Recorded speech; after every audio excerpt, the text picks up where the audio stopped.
Nahaharap sa reklamo ang isang jeepney driver na pinababa ang kanyang pasahero dahil sa timbang nito. Habang sa Maynila, sa pool sa video ang pag-atake ng binansagang Jumper Boys. Magbabalita si Dave Abuel.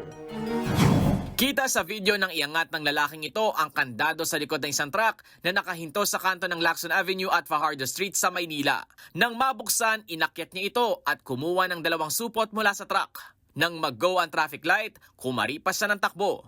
Kahapon lang ng umaga, 2 lalaki ang nakita ring sumilip sa isang truck sa parehong lugar. Maya-maya, isa sa kanila ang kumuha ng bakal at tumakas din.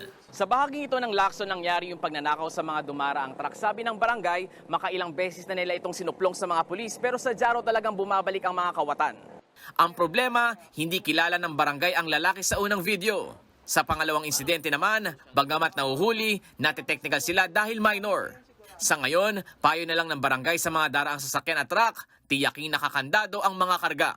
Dapat po kung may ko-complain ka, talagang didiretsuhan po nila para wala na rin pong namemerwisyo dito sa Lacson. Sige po! Bababa ko kayo. Sige! Baba! Nakuhanan mismo ng pasaherong ito ang paninigaw sa kanya ng isang tsuper noong Biyernes ng gabi. Nakasakay siya at ang kanyang katrabaho ng jeep, pabaklaran sukat sa Paranaque. Noong una, tuwang-tuwa pa si Joy sa kakaibang disenyo ng jeep.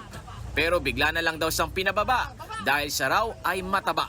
Yung una po na boses ni tatay, sakto lang po siya yung boses niya.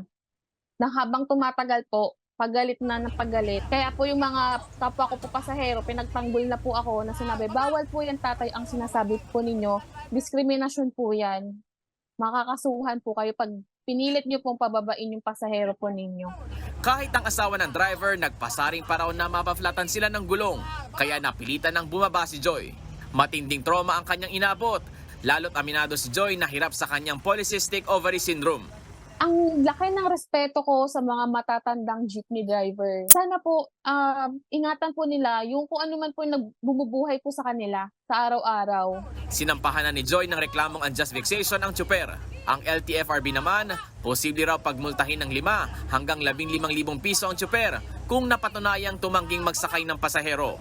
Kung mapatunayan pang ginawa niya rin ito sa ibang pasahero, maaari ring makansila ang kanyang prangkisa. General rule, bawal pong tumanggi sa pasahero. Ang prangkisa, pribilehyo yan parang driver's license. At kaakibat po ng kanilang responsibilidad ay ang pagbibigay ng safety, comfort sa mga pasahero natin. Para sa 1PH, Dave Abuel, News 5.